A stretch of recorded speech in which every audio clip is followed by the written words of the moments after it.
Moi, j'ai commencé, en fait, j'étais bonne élève. J'ai commencé avec la première diapositive pour vous faire voter sur une première question. Donc, pour bilanter un ulcère artériel des membres inférieurs, l'examen clinique suffit. Première question possible. Un index de pression systolique IPS seul suffit. On peut réaliser directement un angioscanner des artères des membres inférieurs. Ou, dernière option, l'examen clinique doit être couplé à la prise des pressions, IPS, pression d'orteil, et les explorations vasculaires si nécessaire. Alors, je ne sais pas si vous voulez voter. Je clique sur lancer le vote. Oui, tout à fait. Donc, voilà, vous pouvez scanner le QR code pour voter. Et on répondra. Je mets démarrer le vote, hein, c'est ça? Elle m'a dit, ouais, je crois. Et puis on répondra à la fin. C'est pas la question la plus dure du congrès, je pense.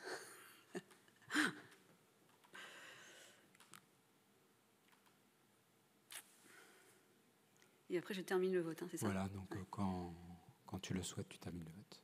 Ok. Je termine.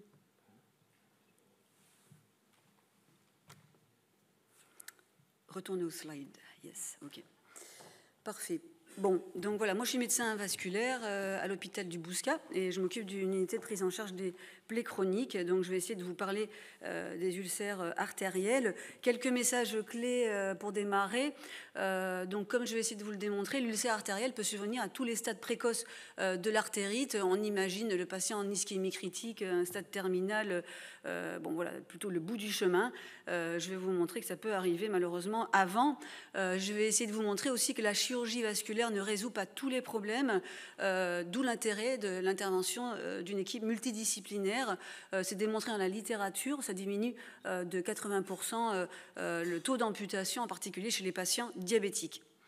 Alors, une plaie qui traîne, et en particulier une plaie artérielle qui traîne pendant plus de 3 semaines, je vous ai mis une deadline de 21 jours. Il faut absolument prendre un avis pour savoir ce qui se passe et pousser les explorations un petit peu plus loin. Et message clé aussi, un artéritique ne va pas toujours claudiquer et un artéritique peut avoir un pouls périphérique perçu. Donc, méfiance chez ces patients avec des ulcères artériels. Un petit mot sur la classification et l'histoire clinique des artérites. Donc, vous n'êtes pas sans savoir que Le Riche et Fontaine, bon, malheureusement, c'est has-been. Moi, j'aimais bien, mais bon, il y a donc une nouvelle classification. La classe 1 est devenue le patient asymptomatique. C'est des plaques qu'on voit à l'échographie, mais ils sont asymptomatiques. L'ancienne classe 2A et 2B, le claudiquant, moins plus de 200 mètres, c'est devenu l'ischémie induite par l'effort. Et les douleurs au repos et tout ce qui est ulcère, nécrose, gangrène est passé au stade donc de l'ischémie critique des membres inférieurs au repos. Voilà, il y a eu plusieurs termes qui ont couru. En gros, moi, je vais résumer ça avec l'ischémie critique. Donc les ulcères artériels, ils peuvent arriver dès les premiers stades de l'artérite. Alors peut-être pas un stade asymptomatique, mais en tout cas, ce n'est pas que dans l'ischémie critique qu'on va les retrouver. Ça, c'est important à noter parce qu'ils peuvent être intriqués avec plein d'autres choses. Les patients sont aussi, par exemple, insuffisants veineux. Il peut y avoir plusieurs causes associées. Les facteurs de risque d'avoir des ulcères artériels, c'est un peu les mêmes facteurs de risque que vous trouvez pour vos pathologies cardiovasculaires. Le diabète et le tabac seraient un peu plus forts. Et après, on retrouve les facteurs de risque classiques. Donc évidemment, ça diminue les possibilités de cicatrisation, ça augmente le risque d'amputation. Et même dans les ischémies aiguës, que je ne vais pas aborder ici, si malheureusement votre patient a déjà des plaies au moment de l'ischémie aiguë, même s'il est revascularisé, il ne va pas cicatriser tout de suite. Un petit mot sur l'ischémie critique. Voilà, l'ischémie critique, la définition a été revue. Ce sont des douleurs de repos qui durent depuis 15 jours, qui sont mal calmées par des antalgiques de palier 2. Ça peut être associé donc à des plaies, plutôt au niveau de l'avant-pied, mais il peut y avoir aussi d'autres causes inclus dans le tableau, avec des ulcères veineux à composante artérielle, le mal perforant plantaire ou des plaies post-traumatiques. Et tout ça doit être associé donc à des preuves hémodynamiques d'ischémie de repos. Je vais vous en parler tout à l'heure. La pression de cheville qui doit être à moins de 50. Bon, la TCPO2 plus difficile à réaliser pour le tout venant, ou la pression du gros orteil qui a pris une nouvelle place dans le diagnostic de l'artérite qui est à moins de 30. Bon, évidemment, quand on a une ischémie critique, ça concerne 10% des artéritiques qui vont faire une ischémie critique dans les 5 ans. Vous imaginez que, bon, on va dire que c'est un peu le bout de son chemin. Un taux d'amputation à 20%, une mortalité à 20%, et 30% de ce type de patients ont des plaies. Alors c'est un gouffre financier en fait, hein, les plaies chroniques, que ce soit chez nous aux États-Unis, ça se compte en millions d'euros ou de dollars et ça ne fait qu'augmenter. Ce sont là des références un peu vieilles, mais faut me croire sur parole. Le gouffre financier lié au coût direct des pansements, les infirmières, les hospitalisations, mais aussi au coût indirect. Il y a des gens jeunes qui ont des plaies et qui vont être absentes de leur travail, et des transports pour aller faire le Doppler, l'angioscanner, etc. Et puis les proches qui amènent leurs parents en consultation. Alors pour vous, cardiologues, donc l'artérite, j'en parle un petit peu quand même puisqu'on parle des ulcères artériels. Chez qui rechercher une artérite?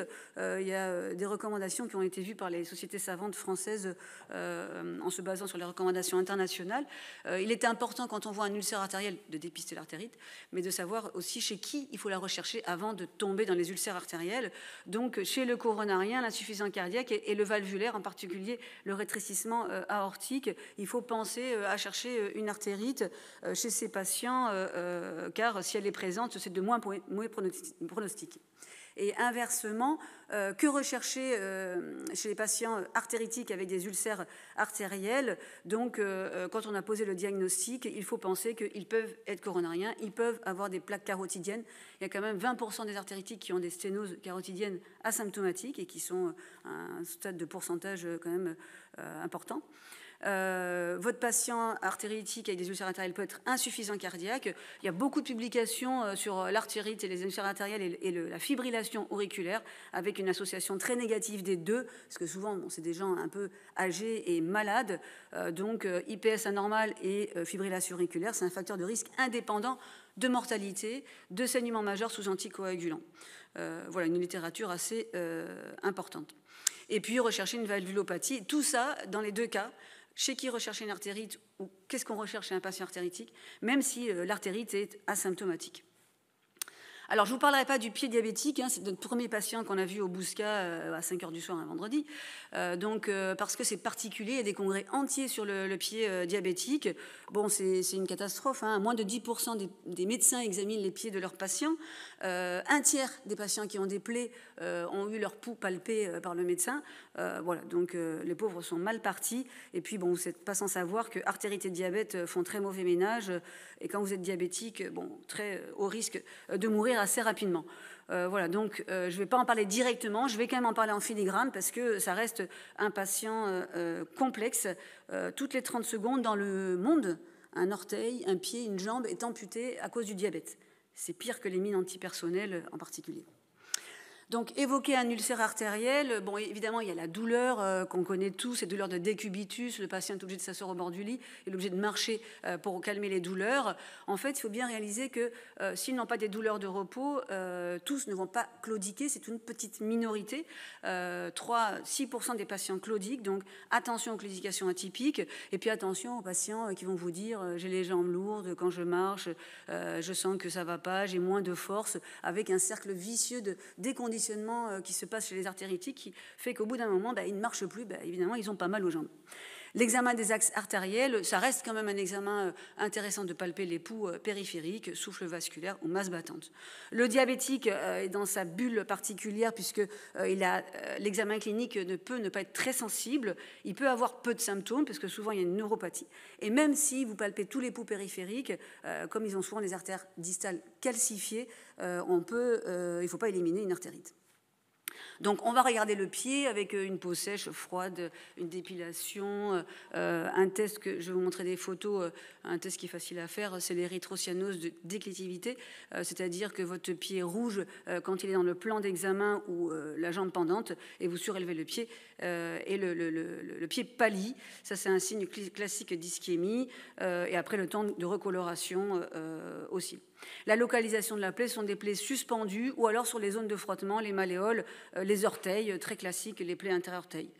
C'est souvent un l'emporte-pièce polycyclique, des bords abrupts, un fond pâle et malheureusement, rapidement, des risques d'exposition de structures nobles, de tendons et d'os.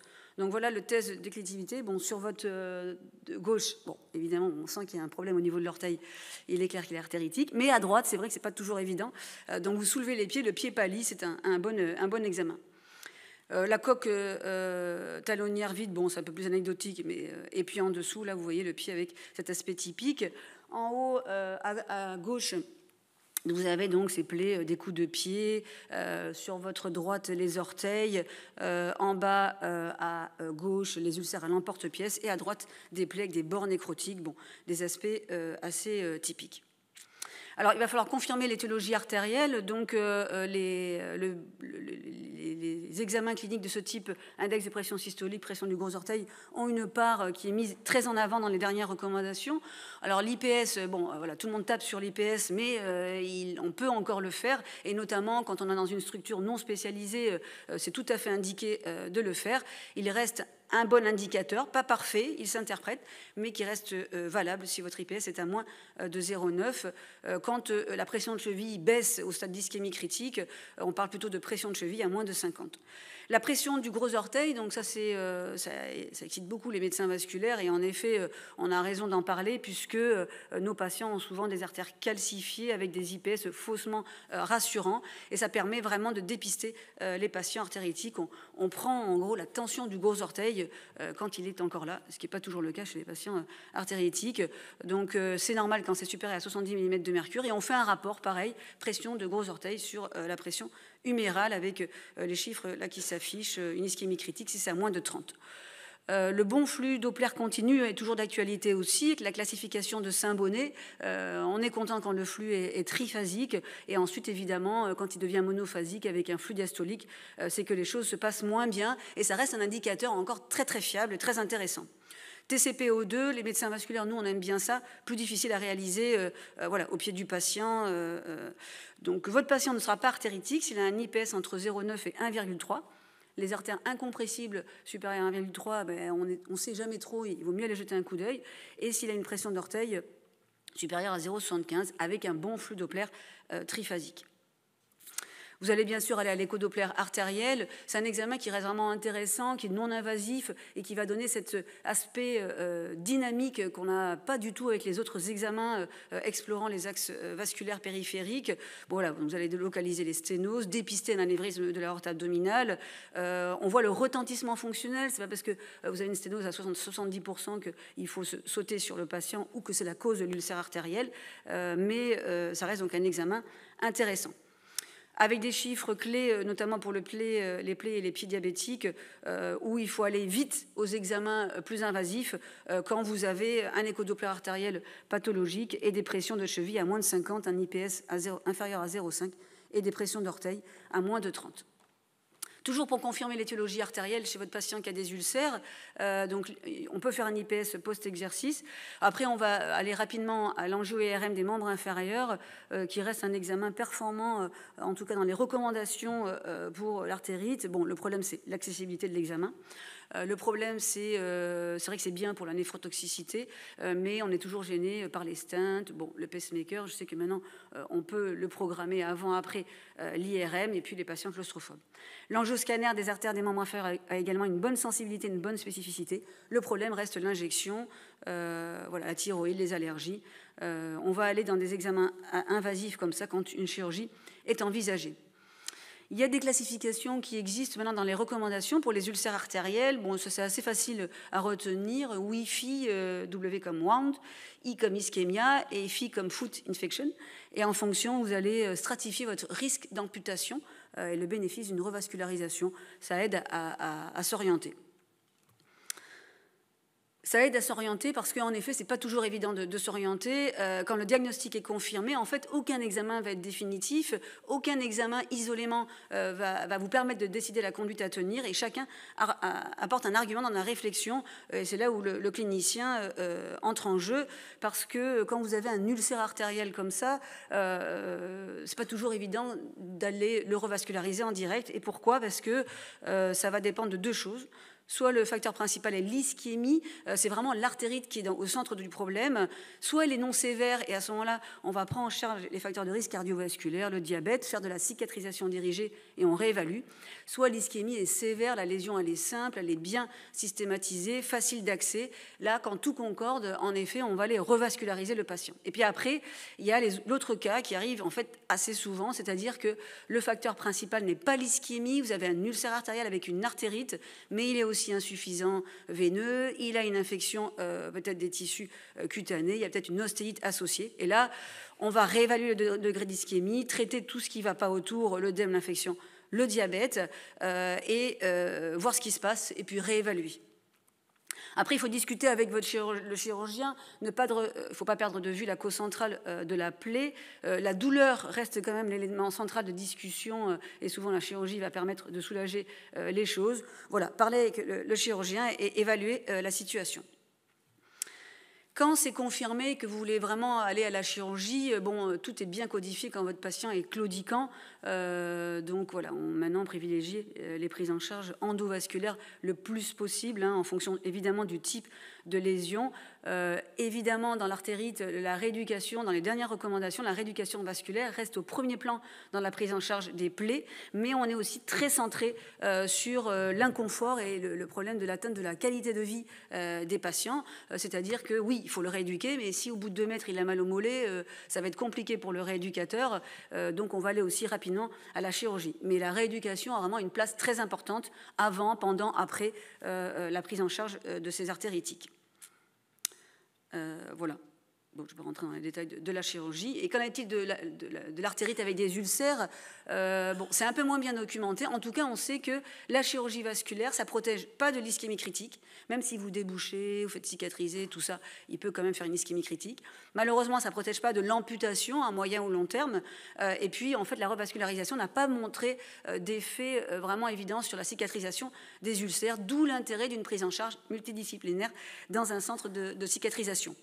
Il y a des recommandations sur le pied diabétique faites par l'IWGDF qui fait des recommandations assez claires et intéressantes. Donc oui, on va opérer. Non, il n'y a pas que l'intervention. Et si on opère, donc il y a la notion d'angiosome qui est intéressante, c'est-à-dire qu'on va essayer d'aller dilater l'artère qui vascularise la zone où se trouve l'ulcère. Les recommandations sont assez claires et ça peut marcher, ça peut aider en tout cas à la cicatrisation. Donc essayer de localiser la zone de l'ulcère et l'artère qui vascularise cette zone et voir si elle est sténosée. Donc c'est valable pour les ischémies critiques, pour les plaies chez les diabétiques, voilà. Donc vous voulez aller à la chirurgie ou non, mais il faut donc, ce que je disais en début de topo, rechercher l'atteinte multisite et souvent, voilà, si on l'opère, qu'est-ce qu'on va vous demander à vous en tant que cardiologue? Oui, ce sont des patients qui peuvent être à haut risque en périopératoire. Alors il y a des recommandations françaises qui disent au moins un électrocardiogramme, mais c'est vrai que s'il y a une perte fonctionnelle et qu'il y a des facteurs de risque, on va aller rapidement à un test d'ischémie que vous nous proposez. Voilà, rechercher une insuffisance cardiaque en préopératoire quand ils sont très polyvasculaires, ça vous connaissez aussi. L'écho des carotides, le problème des recommandations, c'est que plusieurs pays interviennent, le système de sécurité sociale, enfin de protection sociale n'est pas le même. Les médecins vasculaires ne sautent pas sur l'écho Doppler en périopératoire. Bon, vous avez vu qu'il y a quand même 20% des patients artéritiques qui ont des sténoses des carotides internes à 70%. Voilà, on aime bien quand même regarder, nous, les carotides. Et puis après, en fonction de ce qu'on trouve, on va par ordre décroissant pour finir par la prise en charge de l'artérite.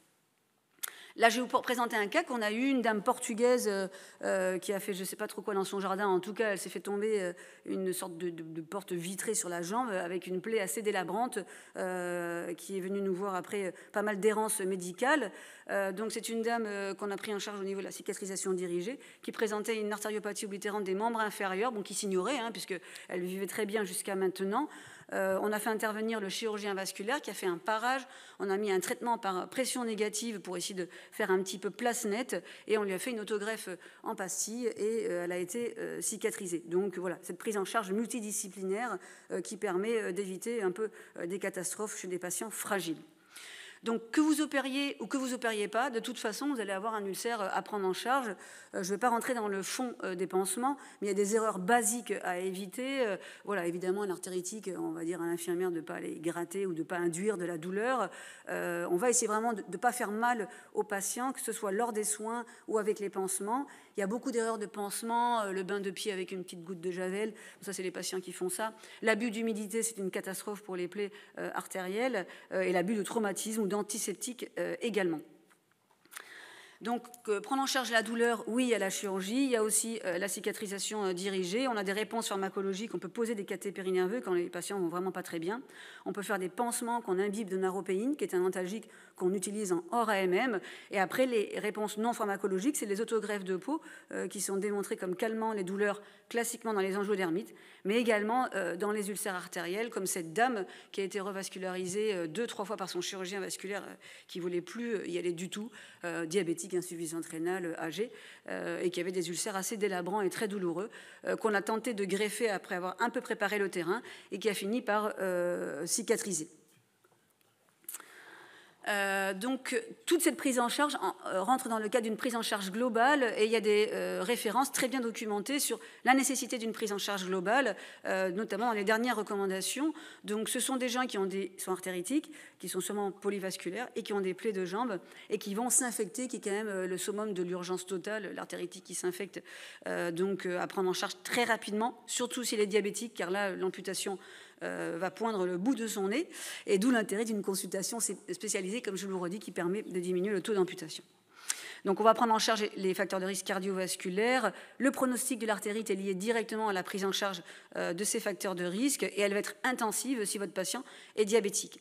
L'œdème est important. Si votre patient est insuffisant cardiaque, en décompensation cardiaque droite, avec des gros poteaux et un ulcère artériel, il ne cicatrisera jamais, et puis en plus il va avoir très très mal. Donc il faut absolument prendre en charge ces œdèmes et ne pas avoir peur de bander dans la prise en charge des œdèmes sur les ulcères artériels sous couvert d'une surveillance médicale. La prise en charge de ces œdèmes peut être très complexe et elle est indispensable.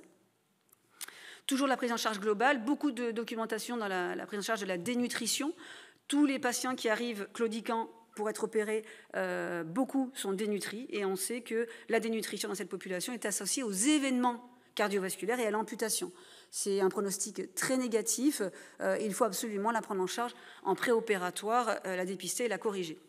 Et puis l'autonomie, bon, alors il n'y a pas beaucoup de publications sur les ulcères artériels et la rééducation, mais si l'ulcère n'est pas très délabrant, évidemment que ce n'est pas un mal perforant plantaire, il faut absolument envisager une rééducation si on trouve une place, ou en tout cas le faire bouger assez rapidement, sachant que les recommandations actuelles conseillent de ne pas atteindre la douleur lors de la marche du patient.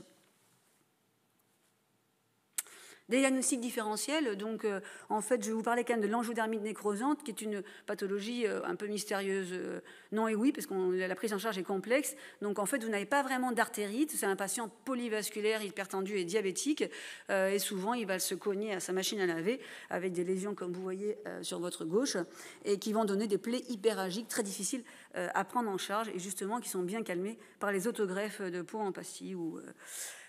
voilà, il y a des ulcères induits par les médicaments. Alors, vous les utilisez beaucoup moins qu'avant, hein, mais l'Icorel et l'Adancor sont des médicaments pourvoyeurs de plaies et qui peuvent entretenir des plaies existantes. Après, l'Hydrea, dans les syndromes myéloprolifératifs, c'est assez classique aussi. Bon. Alors, je vous ai parlé un peu, j'ai vu le laboratoire, là, bon, qui était moyennement content. Mais bon, voilà, les inhibiteurs des SGLT2, il y a quand même un signal qui apparaît sur l'utilisation de ces molécules et l'amputation. Alors, j'ai cité Forxiga Jardiance. En fait, il y a le troisième qui n'est pas commercialisé en France et qui serait beaucoup plus à risque. Donc, il y a quand même un signal sur l'augmentation des amputations. Voilà, il y a un article de 2018. Il y a des recommandations par les sociétés savantes françaises pour être prudent dans l'utilisation de ces médicaments. Bon, les diabétiques, les diabétologues ont l'habitude, hein, dès que vous leur présentez un patient avec une artérite sévère pour mettre ce type de molécule, bon, ils y vont à reculons, ils y vont même pas du tout en fait. Donc c'est vrai que artérite sévère, ischémie critique, alors il y a aussi les risques de déplétion ou les risques de déshydratation. Moi je pense qu'il faut être assez prudent pour le moment, même si les laboratoires sont rassurants. Voilà. Et de la même façon, quand ils ont des plaies qui se dégradent, bon, voilà, il y a quand même un signal à voir, hein, peut-être qu'il y a quand même un recul de 10 ans, je sais bien. C'est des cas qui arrivent chez des patients qui sont quand même plutôt polyvasculaires, et notamment les patients diabétiques. Voilà. L'insuffisance cardiaque pris isolément ne rentrerait pas dans ce type de complications. Donc le take-home message, donc ne pas s'arrêter aux idées reçues, montrer votre patient qui a une plaie qui traîne sur une potentielle artérite sous-jacente et l'intérêt d'une prise en charge multidisciplinaire puisque la chirurgie vasculaire ne résoudra pas tout. Alors un petit coup de publicité. Unité de traitement des plaies chroniques au Bouscat. Donc on est à votre disposition avec les coordonnées en bas à droite. Et la réponse donc à la petite question du début. Donc voilà, l'examen clinique bien sûr doit être et reste important, mais doit être couplé à la prise des pressions. C'est le minimum vital. Et puis bien sûr les explorations vasculaires. Je vous remercie.